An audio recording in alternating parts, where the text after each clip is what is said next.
ओम नमः शिवाय।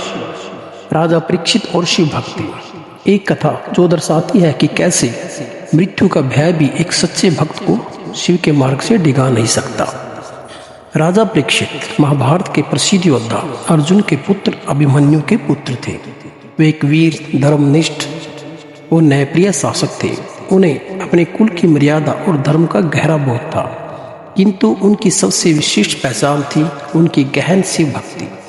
यह कहानी उसी राजा परीक्षित की है जिनके जीवन में जब मृत्यु का अभिशाप आया तब उन्होंने भगवान शिव की शरण ली और अद्वितीय भक्ति का परिचय दिया। धर्मराज राजा की शिव भक्ति। राजा परीक्षित अपने जीवन में नियमित रूप से भगवान शिव की उपासना करते थे। वे प्रतिदिन रुद्राभिषेक करते, बेलपत्र अर्पित करते और ओम नमः शिवाय का जाप करते थे। उनका विश्वास था कि शिव ही संसार के देवता होते हुए भी सच्चे भक्तों के रक्षक है। उनका दरबार आध्यात्मिक विद्वानों, योगियों और शिव भक्तों से भरा रहता था। वे शिवरात्रि और महाशिवरात्रि जैसे पर्वों को बड़े उत्साह और श्रद्धा से मनवाते थे। सांप और जीवन की उल्टी गिनती।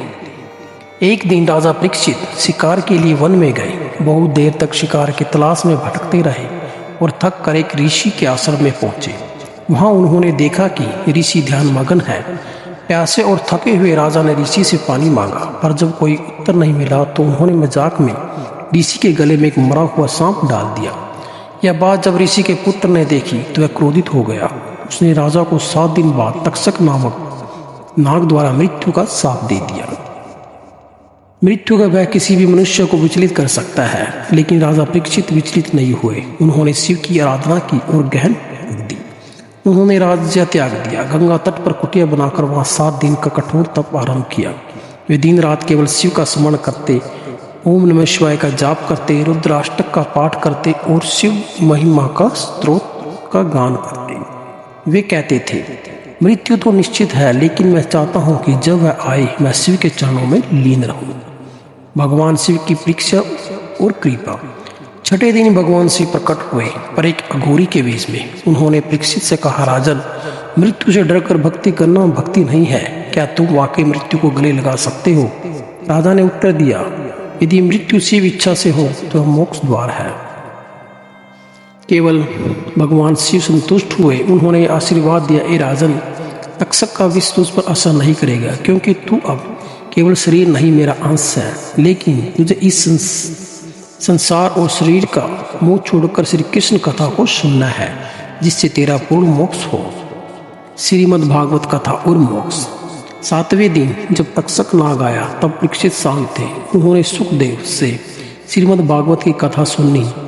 उनका मन अब शिव और श्री कृष्ण दोनों में लीन हो चुका था। तक्षक का विष के शरीर को जला गया, लेकिन उनकी आत्मा शिव तत्व में विलीन हो गई। राजा परीक्षित की शिव भक्ति हमें सिखाती है कि मृत्यु से कोई बड़ा सत्य नहीं है, पर शिव भक्ति उससे भी ऊंचा मार्ग है।